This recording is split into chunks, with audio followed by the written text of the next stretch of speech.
Hello बच्चा लोग, क्या हाल चाल, कैसे हैं आप लोग? एकदम बढ़िया, मस्त, जबरदस्त। तो शुरू करते हैं हमारा आज का कार्यक्रम। तो आज इस डेमो लेक्चर पे आप सभी का हार्दिक स्वागत है। मैं आप सभी को स्वागत करता हूँ। हमारा जो बैच है जो 2025 जेई के लिए डेडिकेटेड रहेगा, उस बैच का नाम है जेई वॉरियर्स, जो कि 2025 के लिए आपके लिए ही बना है। तो बैच का शुरू होने से पहले मैं मेरा इंट्रोडक्शन देता हूँ। तो I am Shubham Pal, A first year student of JS college of engineering in CSC department. तो आज आप लोगों को डेमो लेक्चर के अंदर मैं आपको कुछ बात कहूँगा और आपके साथ मेरा कुछ इंट्रोडक्शन भी रहेगा। तो अगर आवाज़ ठीक ठाक आ रहे हैं और मैं दिख रहा हूँ तो फटाफट से थम्स अप कर दो, ये कर दो और एकदम से रेड वाला हार्ट भेज दीजिए कमेंट बॉक्स पे। तो देख लेते हैं। देखो, हमारा इस बैच का ना कुछ रूल होगा। तो पहले मैं मेरे लिए कुछ रूल बताता हूँ, देन मैं आपके लिए भी कुछ रूल बोलूँगा। तो मेरा रूल 1, देखो। तो मेरा रूल यही है कि मेरे क्लास पे अगर कोई बच्चा कुछ नहीं भी जानता हो, अगर कोई बच्चा थोड़ा मोड़ा जानता हो, अगर कोई बच्चा किसी इंस्टीट्यूट से पढ़ के आया हो और किसी से ना भी पढ़ के आया हो, तो मेरा काम यही होगा कि जो बच्चा कुछ भी नहीं पता है उसको भी मैं उस लेवल पे पहुंचाऊंगा जिस लेवल का रिक्वायरमेंट है, जिस लेवल को जेई प्रेफर करता है, उस लेवल पे भी मैं उस बच्चे को ले जाऊंगा। तो इसके लिए मैं दिन रात एक करके साथ ही मैं मेहनत करूंगा और आपके लिए मैं ज़रा सा भी स्ट्रेस नहीं दूंगा आपके ऊपर, और ज़रा सा भी कोई दिक्कत का बात नहीं है। मैं इस लेक्चर के अंदर मैं क्या क्या आपको बोलूँगा, क्या क्या प्रोवाइड करूँगा, टाइम शेड्यूल और ईच एंड एवरीथिंग आपको मैं इस डेमो लेक्चर पे आप आसानी से मिल जाएंगे।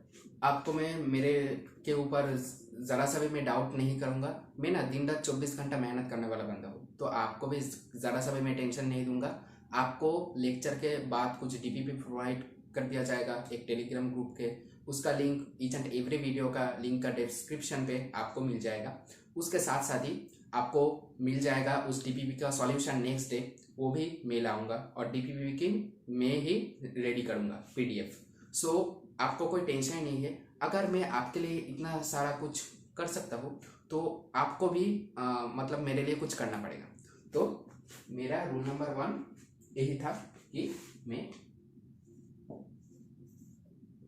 सबका साथ सबका विकास। मेरा रूल नंबर 2,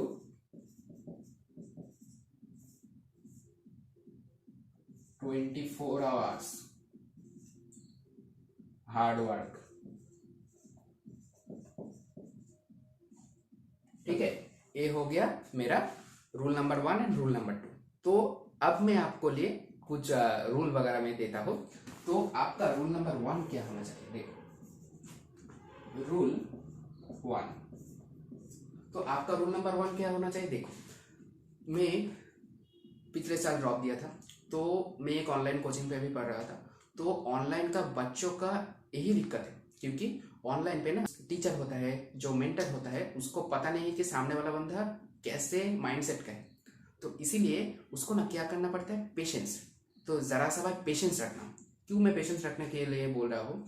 समझो कि एक दिन में लेक्चर दिया, ठीक है। तो स्टडी लेक्चर के बाद आप लोगों को लगा कि भैया तो 30 मिनट पे एकदम से तेज तेजी से बोल रहा है, और कुछ दिन ऐसा भी लगेगा कि भैया 30 मिनट पे बहुत स्लो पढ़ा रहा है।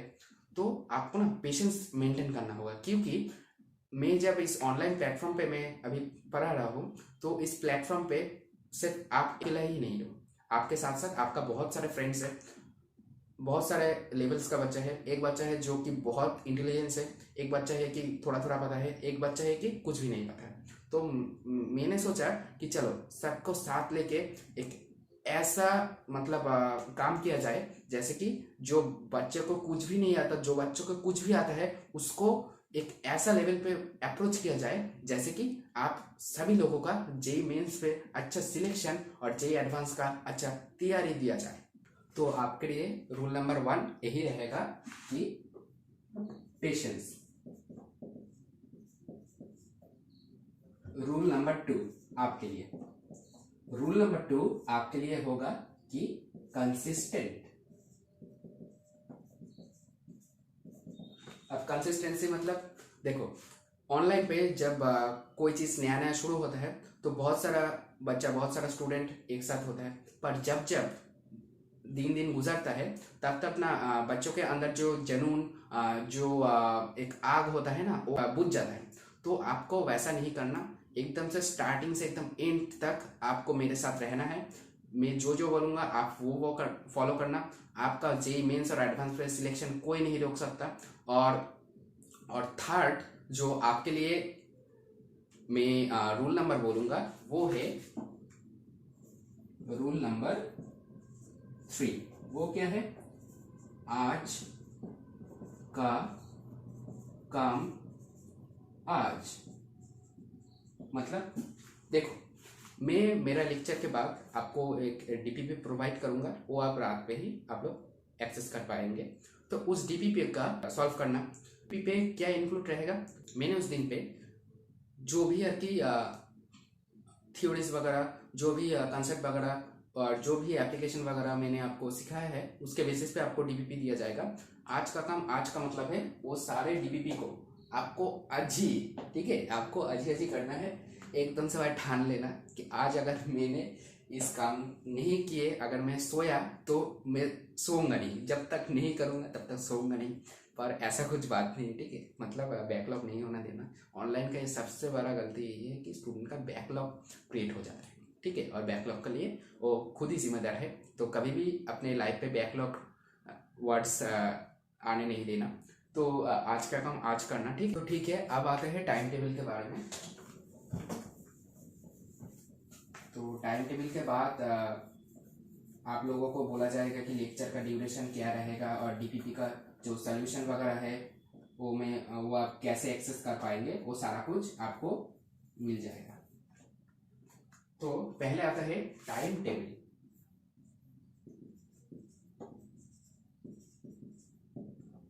देखो, तो टाइम टेबल के बाद मैंने आपके एक प्लान कर रखा है, ठीक है। तो Sunday, okay, Monday, Tuesday, Wednesday,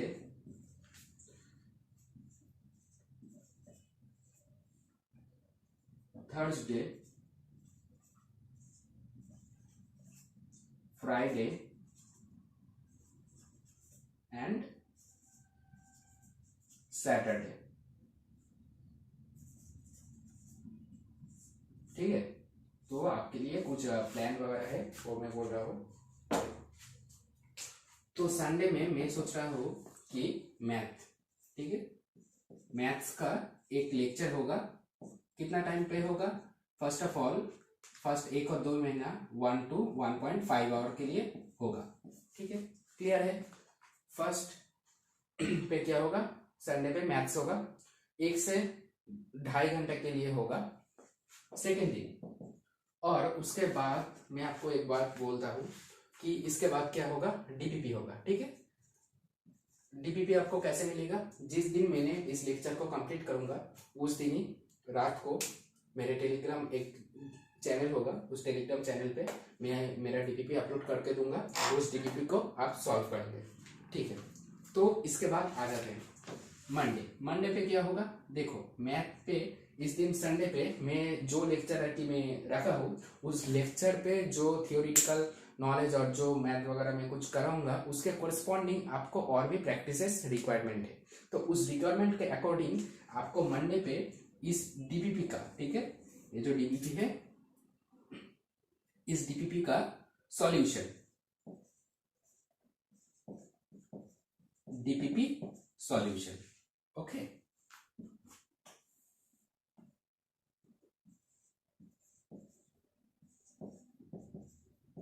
DPP solution आप लोगों को मिल जाएगा, ठीक है, मंडे पे मिल जाएगा। कहाँ पे मिलेगा? मेरा इसी यूट्यूब चैनल पे मिल जाएगा, ठीक है, कोई टेंशन वाली बात नहीं है। अब आते हैं फिजिक्स के बारे में। तो थर्सडे पे फिजिक्स का एक और लेक्चर होगा, वो भी पहले 1.5 महीना 2.5 घंटे के लिए होगा, ठीक है। और उस दिन रात को आपको आपका डीपीपी मिल जाएगा, ओके। तो वेडनेसडे पे आ रहा हूँ। तो वेडनेसडे पे क्या होगा? ये जो मैंने डीपीपी दिया था, as well as same process to the math, आपको इस डीपीपी का डीपीपी सॉल्यूशन मिल जाएगा। ओके, डीपीपी सॉल्यूशन आप मेरा इस यूट्यूब चैनल से आसानी से एक्सेस कर पाएंगे। उसके बाद आते हैं थर्ड स्टेप। अब आता है केमिस्ट्री के बारे में। तो केमिस्ट्री में मैं आपको एक इंटरप्ट करके आपको एक बात मैं कहता हूँ। देखो, केमिस्ट्री पे 3 पार्ट होता है। केमिस्ट्री पे 3 पार्ट होता है, सभी को पता है, मेरे को भी पता है। एक होता है फिजिकल केमिस्ट्री पीसी, एक होता है ऑर्गेनिक केमिस्ट्री आईओसी, एंड एक होता है इनऑर्गेनिक केमिस्ट्री जिसको हम आईओसी कहते हैं। ठीक है, तो मैं सभी को पता है। तो बात यह है कि मैं फर्स्ट 1 और 2 महीना मैं फर्स्ट फिजिकल केमिस्ट्री के साथ अपना शुभारंभ करूंगा। उसके बाद आएगा ओसी एंड आईओसी को मैंने मेरे प्रायोरिटी लिस्ट पे लास्ट पे रखा है। क्यों, इस बारे में मैं आपको लास्ट पे बोलूंगा। तो प्रायोरिटी क्या रहेगा? प्रायोरिटी एक इसका प्रायोरिटी है स्टार्टिंग डेट, स्टार्टिंग डेट का प्रायोरिटी। ओके, तो स्टार्टिंग डेट का प्रायोरिटी पहले आएगा पीसी, देन आएगा ओसी एंड देन आएगा आईओसी। ठीक है, अब तो थर्ड स्टेप पे क्या होगा आप समझ सकते हो कि केमिस्ट्री होगा डेफिनेटली।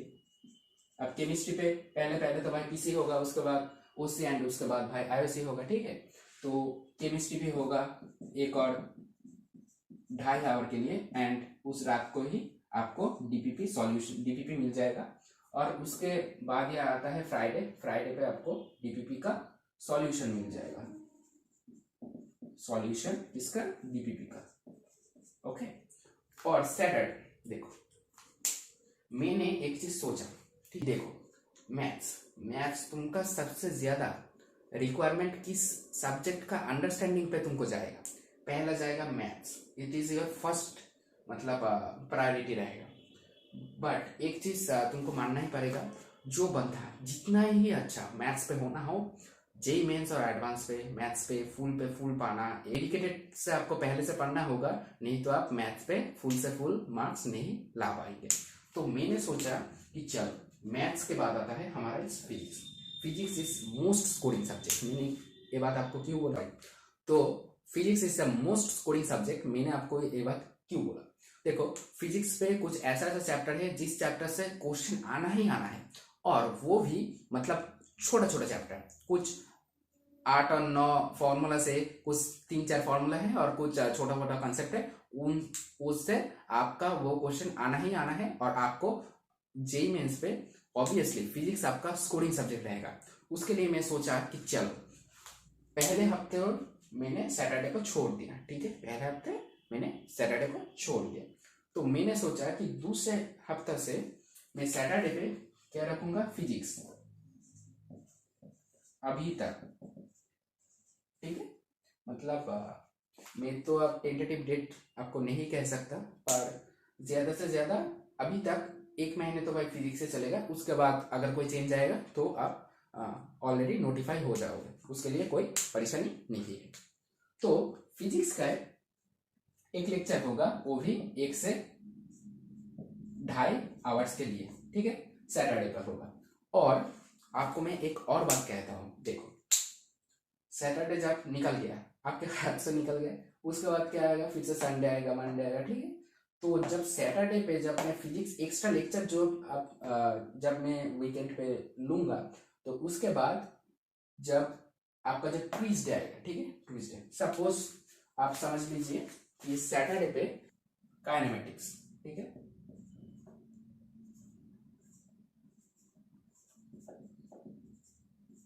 सैटरडे पे मैं काइनेमेटिक्स स्टार्ट किया हूँ। ठीक है, सपोज आप समझ लीजिए, तो काइनेमेटिक्स के फर्स्ट लेक्चर, और सपोज आप समझ लीजिए कि काइनेमेटिक्स का हमारे जो मतलब कुछ कंसेप्ट वगैरह है उसको कंप्लीट करने के लिए हमको 2 लेक्चर का रिक्वायरमेंट है। तो ये गया हमारा फर्स्ट लेक्चर, और हमारा सेकंड लेक्चर कब जाएगा?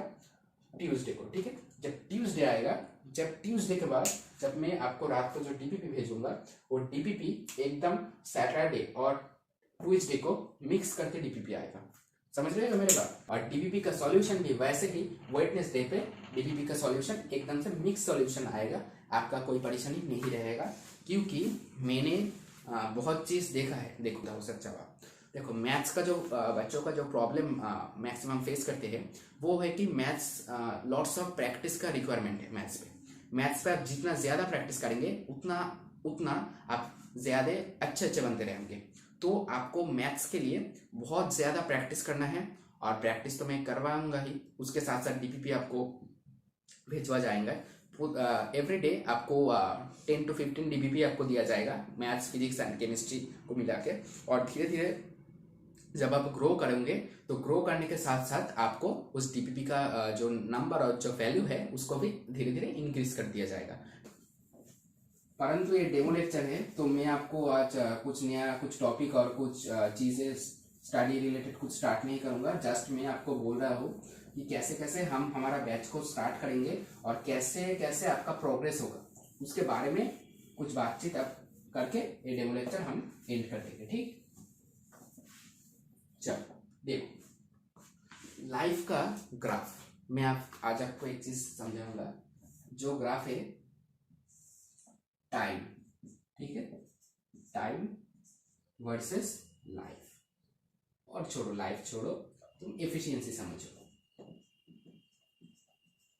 देखो शुरू शुरू पे क्या होगा, जब जब टाइम बढ़ेगा, ठीक है, टाइम और एफिशिएंसी का बीच पे जो ग्राफ होता है वो कभी ना ऐसा नहीं होता। ठीक है, टाइम भी बढ़ चुका है, एफिशिएंसी बढ़ेगा, y=x लाइन, ऐसा नहीं होता है बच्चा लोग। क्यों नहीं होता है समझो। लाइफ का ग्राफ एक्सपोनेंशियल होता है सर, गलत नहीं होता है। तो क्या होता है देखो, तो ग्राफ सब समय क्या होगा, जब आप शुरू में जब आप स्टार्ट कर रहे हो तो आपका टाइम जब बढ़ेगा आपका एफिशिएंसी भी थोड़ा बढ़ेगा, पर कुछ दिन बाद आपका एफिशिएंसी थोड़ा सा घटेगा। क्यों घटेगा, जब आप कुछ स्टडी रिलेटेड कुछ प्रॉब्लम पेपर हो, सपोज आप 2-1 दिन के लिए कुछ डिमोटिवेट रहे हुए, तो आपका एफिशिएंसी धीरे धीरे कमेगा।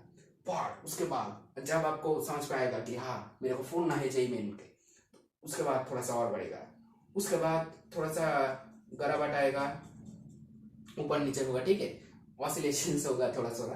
तो उसके बाद क्या होगा, उसके बाद आपको फिर से बढ़ेगा, फिर से घटेगा, यही लाइफ पे चलता रहता है और यही चलेगा।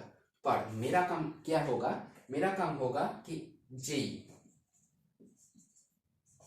जेई जो चाहता है कि आपका एफिशिएंसी इधर, ठीक है, मेरा काम होगा कि आपको इस रुकावट से, आपको इस गिरावट से आपको बचा के, आपको इस स्ट्रेट लाइन नहीं मैं कहूँगा, मतलब जितना ज्यादा हो सके आपका लीस्ट अमाउंट ऑफ एनर्जी आपको रिस्टोर करके आपको इस मंजिल तक पहुंचने का जिम्मेदारी आज से मैं आपका उठाता हूँ। तो इसीलिए आपको क्या रहना पड़ेगा, कंसिस्टेंट रहना पड़ेगा, आपको हार्ड वर्क करना पड़ेगा। आज का काम आज, ये मतलब आपका दिमाग पे चलना चाहिए दिन रात 24 घंटे, ठीक है। तो अगर आप आज का काम आज करेंगे तो आपका कोई बैकलॉग वाला कोई इशू नहीं आएगा, आपका कोई स्टडी रिलेटेड कोई इशू नहीं होगा। और एक चीज मैं आपको लास्ट जाते जाते एक चीज बोलने वाला हूँ, वो है, तो सुनो कि मैथ्स, ठीक है, मैथ्स पे क्या होगा आपका, मैं क्या क्या बोलूंगा। देखो मेरे लिए तो ये इम्पॉसिबल है कि सब कुछ मतलब बोर्ड का भी मतलब स्टडी रिलेटेड कुछ उतना तो मेरे लिए पॉसिबल नहीं है। तो आप क्या करेंगे, मैं आपको बोलूंगा कि सपोज सोचो कि मैं आपको बोल रहा हूँ कि संडे को आपको बायनोमियल थ्योरम आपको स्टार्ट करूंगा। तो संडे पे अगर मैं बायनोमियल थ्योरम को स्टार्ट करने वाला हूँ तो इसके लिए आपको क्या करना पड़ेगा, सैटरडे नाइट पे आपको मेरे लेक्चर देखने के पहले आपको बायनोमियल थ्योरम के मतलब जो बोर्ड्स लेवल का जो बुक रहता है उस बुक से कुछ फॉर्मूला और कुछ मतलब आपसे जितना हो सके कुछ थ्योरी वगैरह कुछ आइडेंटिटीज, ठीक है, आप देख आएगा। और जब आप मेरे क्लास पे आएगा तो आपका फायदा यही होगा कि जब मैं एक एक चीज आपको समझाऊंगा डेप्थ पे, ठीक है, जब मैं एक एक आइडेंटिटी आपको सामने प्रूफ करूंगा, आइडेंटिटी के बेस पे जब एक एक एप्लीकेशंस, ठीक है, आपको दूंगा तो तब आपके सर के ऊपर से नहीं जाएगा, ठीक है, आपको सर के अंदर से ही सब कुछ घुसेंगे और तब आपको मजा आएगा कि क्लास के पहले एक चैप्टर को रीड कर आने पे कितना ज्यादा फायदा होता है। तो मेरा टेक्निक यही रहेगा कि मैथ्स का बायनोमियल थ्योरम का मैं जस्ट यही चीज आपको बोलूंगा कि बोर्ड लेवल का जो बेसिक जस्ट फॉर्मूला है वो मैं इस बोर्ड पे आके ही मैं लिख दूंगा और कुछ अगर दिक्कत हो तो मेरे को से पूछ लेना तो मैं आपको बोल दूंगा, उसके लिए कोई दिक्कत नहीं। पर उसके अलावा जेई जिस टॉपिक पे रिक्वायरमेंट जेई एडवांस जिस लेवल पे जाता है उस लेवल को आपको अप्रोच करवाने के लिए मेरे को कुछ कुछ थियोरिटिकल एप्लीकेशंस और कुछ कुछ प्रैक्टिस प्रॉब्लम आपको करवाना पड़ेगा। उसके लिए मैं हूँ, आपका कोई टेंशन नहीं है। तो ये हुआ मैथ का बात। और फिजिक्स का बात तो मैंने बोल दिया। देखो फिजिक्स एक ऐसा सब्जेक्ट है, अगर मैं अगर आपको बोलूँ कि सुनो स्टूडेंट्स, तो फिजिक्स क्या करना है आपको, जब मेरा लेक्चर स्टार्ट होगा उसके एक दिन पहले आप पूरा चैप्टर पढ़ के आओ, क्योंकि मैथ्स पे आपका मतलब एक अपॉर्चुनिटी ये है कि मैथ्स पे कुछ कुछ फॉर्मूला है हो जाएगा, पर फिजिक्स पे ऐसा अपॉर्चुनिटी आपको नहीं मिलेगा। फिजिक्स पे आपको कॉन्सेप्चुअल अंडरस्टैंडिंग डेप्थ पे जाके आपको तभी कोई प्रॉब्लम आपको हिट करेगा। तो इसके लिए मैं बोल रहा हूँ कि फिजिक्स पे मतलब कोई टेंशन नहीं लेने का। मैं कोशिश करूँगा कि जीरो से ही स्टार्ट करने का, पर ऐस मेरे पास ज़्यादा टाइम नहीं है तो शायद मैं उतना भी नहीं कर सकूँगा, पर जितना हो सके खुद से पढ़ के आना।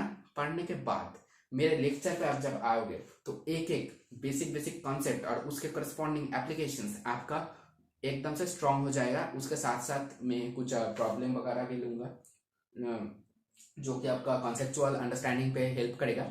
और उसके बाद आता है केमिस्ट्री का। तो केमिस्ट्री का सीन है कुछ ऐसा है कि मैंने सोचा कि एक महीना पहले फिजिकल केमिस्ट्री से स्टार्ट किया जाए। एक महीना जब मैं फिजिकल केमिस्ट्री से स्टार्ट करूंगा तो फिजिकल केमिस्ट्री एक चैप्टर का बात मैंने करता हूँ कि जिस चैप्टर का नाम है केमिकल काइनेटिक्स। तो केमिकल काइनेटिक्स जिस चैप्टर का नाम है उस चैप्टर पे बस कुछ बेसिक जरा फॉर्मूला है, कुछ रेट ऑफ रिएक्शन और कुछ रेट ऑफ डिके, ये सब वगैरह है। तो ये काफ़ी ज़्यादातर इजी रहता है। तो जस्ट मैंने कुछ डेफिनेशन दूंगा। डेफिनेशन में मतलब बोर्ड पे लिखने के थ्रू ना कुछ टाइम वेस्ट होता है, तो मैंने सोचा कि वो टाइम वेस्ट ना करके आपको कुछ कुछ बोलता हो और कुछ इंपॉर्टेंट बात मैंने यहाँ पे लिखूंगा और आपको उसी इंपॉर्टेंट बात को समझ के अपने जो कॉपी और पेन आपको आवश्यक है, कॉपी और पेन आप लेके बैठना। तो कॉपी और पेन लेके बैठने के बाद आपको जो जो इम्पोर्टेंट बात इधर दिखेंगे तो आप सारा इम्पोर्टेंट बात अपने एक कॉपी पे आप नोट डाउन करेंगे। और उसके बाद आता है कि ओसी का। देखो मैंने सोचा है कि ओसी का ना मतलब बच्चों का दिक्कत यही है, वो बच्चा क्या करता है रिएक्शन के समझने के पहले रट्टा मार लेता है। रट्टा मारने से क्या होता है, वो बच्चा रिएक्शन कैसे हुआ, कैसे मैकेनिस्टिक अप्रोच से हम रिएक्शन पे अप्रोच कर सके, वो तो मतलब वो कुछ समझ ही नहीं पाएगा। तो मेरा ये कहना है कि ओसी में एकदम क्या बोला हमने, ओसी का सीन क्या है, ओसी में एकदम जीरो से एडवांस लेवल और उससे भी हाई लेवल पे पहुंचने का रिस्पॉन्सिबिलिटी आज से मैं आपका उठाता हूँ। ओसी आपका इतना ज्यादा स्ट्रांग होगा। ओसी आपका कब स्ट्रांग होगा, जब आप एक एक स्टेप आपको समझ में आएगा, एक एक रिएक्शन का मैकेनिज्म आपको समझ में आएगा। मैं ओसी को रिएक्शन मैकेनिज्म के थ्रू स्टडी करता हूँ, इसलिए मेरे को ओसी के लिए कभी भी किसी भी वक्त दिक्कत नहीं आए और आपको भी मैं ओसी के लिए दिक्कत आने नहीं दूंगा। तो यही था हमारा डेमो लेक्चर। ज़्यादा टाइम देके मेरे को सुनने के लिए। तो फिर मिलते हैं 1 जनवरी को, ठीक है। तो अभी के लिए जय श्री कृष्ण, राधे राधे।